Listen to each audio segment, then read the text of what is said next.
కొంచెం దూరం కొంచెం మీరే బయట నన్ను ఫోన్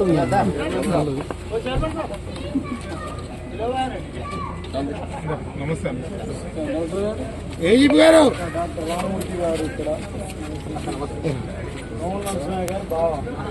ప్రజలకు అందరికీ మరి ఉగాది శుభాకాంక్షలను తెలియజేస్తూ ఈరోజు రాష్ట్ర వ్యాప్తంగా మరి ఒక విప్లవాత్మకమైనటువంటి మార్పుతోటి ఒకప్పుడు మరి ఉన్నత వర్గాలకు ఉన్నత కులాలకే పరిమితమైనటువంటి అన్నం సన్నబియ్యమే కాదు అన్నం తినాలన్న గడక గంజి పేదోళ్ళు తింటే మరి ఉన్నత డబ్బున్నటువంటి వాళ్ళు సన్న బియ్యం తినేది.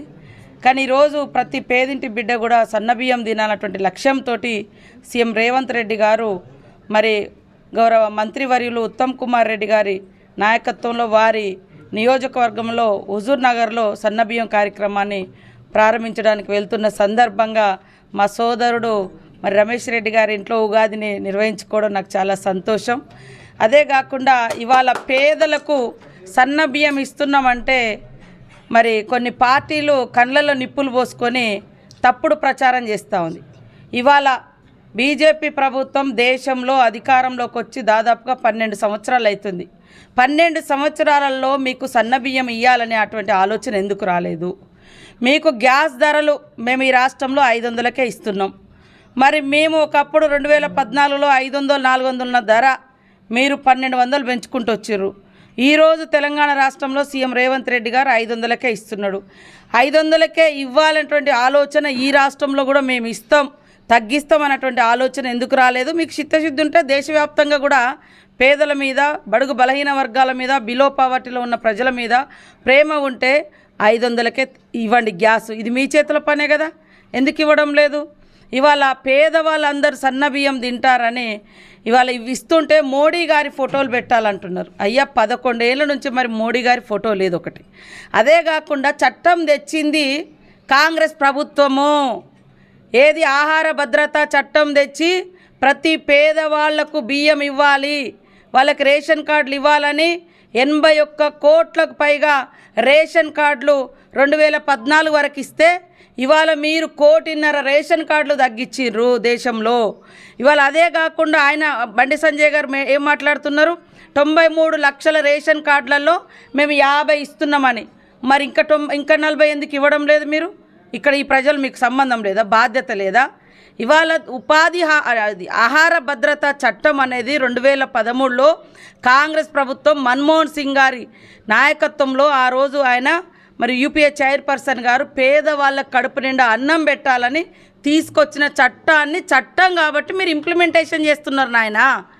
గదే 50 ఏళ్ళ కింద ఇచ్చిన 50 లక్షల రేషన్ కార్డులే మీరు ఇక్కడ నడిపిస్తున్నారు. ఇంకా పెరిగింది జనాభా. ఆ పెరిగిన జనాభాకు అనుగుణంగా మీ నోటితోటే 93 లక్షల రేషన్ కార్డులకు ఉన్నాయి. ఇక్కడ మీరు ఇచ్చింది ఎంత? మీరు కాదు ఇచ్చింది, ఇది మా ప్రభుత్వం. ఆనాడి జనాభాకు అనుగుణంగా 10 ఏళ్ళ కింద కేంద్ర ప్రభుత్వం 50 లక్షలకు ఇస్తే ఒక్క కార్డు కూడా నువ్వు అదనంగా పెంచలేదు. మేము ఈ రాష్ట్ర ప్రభుత్వం ఈ రాష్ట్రంలో పెరిగిన వాటిని ఒక్కటి కూడా నువ్వు అదనంగా నీ భుజాన మీద వేసుకోలేదు. కాబట్టి ఫోటోల మీద అంటే కార్డుల మీద ఫోటోలకు కావాలన్నటువంటి ఆతృత, మరి ప్రజలందరికీ కూడా సంక్షేమం అందాలన్నటువంటి ఆలోచన లేదు. ఇవాళ బండి సంజయ్ గారు సోదరుడు ఆయనకు గుర్తింపు సమస్య ఉంది.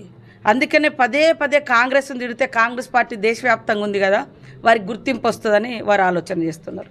ఇవాళ అవినీతి గురించి మాట్లాడతారు. ఇవాళ చిన్న వ్యాపారులను మొత్తం చితికించి వాళ్ళందరినీ కొలాప్స్ చేసి మీ యొక్క అవినీతి సెంట్రలైజ్డ్ చేసిండ్రు.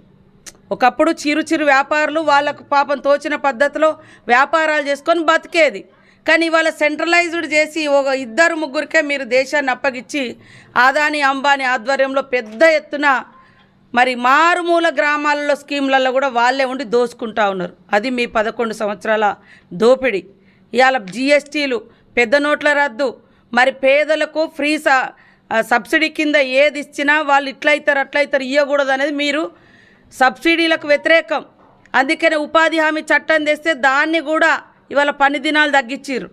రాను మేము ఏదైతే పేదల కోసం తెచ్చినటువంటి గొప్ప సంక్షేమ పథకాలను చట్టం చేసిండు మన్మోహన్ సింగ్ గారు, యూపీఏ చైర్పర్సన్ సోనియమ్మ నాయకత్వంలో. ఆ చట్టాన్ని నీరుగార్చారు. మీరు చూడండి, సమాచార హక్కు చట్టం కింద గత 11 సంవత్సరాల్లో అనేక మంది అప్లికేషన్లు పెడితే ఒక్కదానికి కూడా సమాచారం ఇవ్వలేదు వాళ్ళు. అదే కాకుండా ఇవాళ కక్ష సాధింపు చర్యలకు పాల్పడి పొలిటికల్ లీడర్లు లేదా వాళ్ళని ప్రశ్నించే వాళ్ళ మీద ఈడీలు, సిబిఐలు ఇట్లా ఎంక్వైరీలు వేసి నుంచి సన్నబియ్యం పేదోళ్లకు ఒకప్పుడు గడక, గంజి, అంబలి. ఈ దేశానికి స్వతంత్రం వచ్చినప్పుడు మనకు కనీసం తిండి లేకుంటే విదేశాలు వద్దనుకున్నటువంటి ఆహార పదార్థాలు మన దేశంలోకి దిగుమతి అవుతుంటే ఆ రోజు మరి మన ప్రధానమంత్రి మన జవహర్లాల్ నెహ్రూ గారు, ఇందిరమ్మ తండ్రి పంచవర్ష ప్రణాళిక తీసుకొచ్చి మరి భారీ డ్యాములు కట్టి, ఇక్కడ మన నాగార్జున సాగర్ తెలుసు, ఎస్ఆర్ఎస్పి తెలుసు, వాటితో పాటు శ్రీశైలం, వాటితో పాటు వేలాది చెరువులను తవ్వించారు. బీఆర్ఎస్లో అంటారు మిషన్ కాకతీయ. అయ్యా, చెరువు తవ్వి ఉంటే దాంట్లో మీరు ఆల్రెడీ మేమేమో చెరువులు కట్టినాం, వాళ్ళేమో పూడిక తీసిరు, కూడేసుకున్నారు. పూడిక తీసి కూడేసుకున్నారు. వాళ్ళు కట్టింది ఏకైకది కాళేశ్వరం, కూలేశ్వరం అయిపోయింది.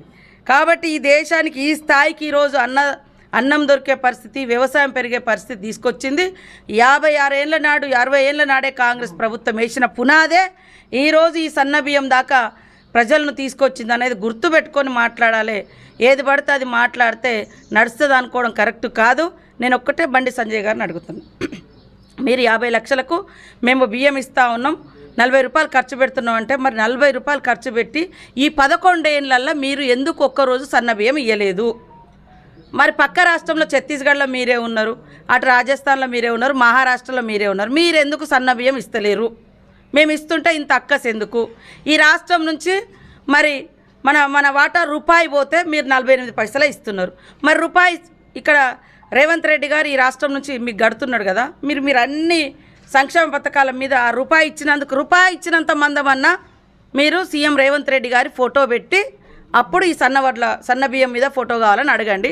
అప్పుడు మీకు నైతిక అర్హత ఉంటుంది, అడిగే హక్కు ఉంటుందని నేను ఈ సందర్భంగా తెలియజేస్తూ ఉగాది శుభాకాంక్షలు. ఈ 10 ఏళ్లలో ఊళ్ళల్లో అక్షింతలు వచ్చినాయి తప్ప అభివృద్ధి రాలేదు. ప్రజల మధ్య ఐక్యతను దేవుడి పేరుతో, మతం పేరుతో విభజన రాజకీయాలు చేసిన తప్ప ప్రజల ఐక్యతను పెంచే ప్రయత్నం చేయలేదు. వాళ్ళు చేసింది ఏమీ లేదు చెప్పుకోవడానికి, విమర్శలు చేస్తున్నారు అంతే. మీకుంటే నిజంగా ఆ వైరస్ ఏందో, రోగం ఏందో నువ్వు బయటపెట్టు. నువ్వే కదా గవర్నమెంట్ ఇక్కడ సెంట్రల్ మినిస్టర్గా ఉన్నావు. గత 10 ఏళ్ళు వాళ్ళని అన్నారు, కనీసం వాళ్ళతో అంటగాగిర్రు. ఎందుకంటే మీరు వాళ్ళని ఏం చేయలేకపోయారు. ఇవాళ మా సీఎం గారు బయటికి తీస్తూ ఉన్నారు, మీరు అడ్డుకట్టేస్తూ ఉన్నారు బీఆర్ఎస్ వాళ్ళు చేసిన వాటిని. ఇవాళ మేము మంచిగా ప్రజలకు సంక్షేమం తీసుకొస్తే వైరస్ అని మాట్లాడుతున్నారు. వైరస్ అనేది మీ ప్రభుత్వంలో మొత్తం ఆదాని అంబానికి దేశ సంపద మొత్తం దోచిపెడుతున్నారు. ప్రభుత్వ సంస్థలన్నీ ప్రైవేటు పరం చేస్తున్నారు. అది మీ అవినీతి. ఇవాళ చిన్న చితక వ్యాపారులను చితగొట్టి పెద్ద వ్యాపారుల వెనుక మీరున్నారు, వాళ్ళ వెనుక మీరు, మీ వెనుక వాళ్ళు ఉన్నారు. కోట్లాది లక్షల కోట్ల కుంభకోణం మీ ప్రభుత్వం చేసింది. ఇవాళ విద్యుత్ కానుంచి మొదలు పెడితే బొగ్గు, రైల్వేలు ప్రతిదీ కూడా ప్రైవేట్ చేసి మీరు వాటాలు పొందిర్రు.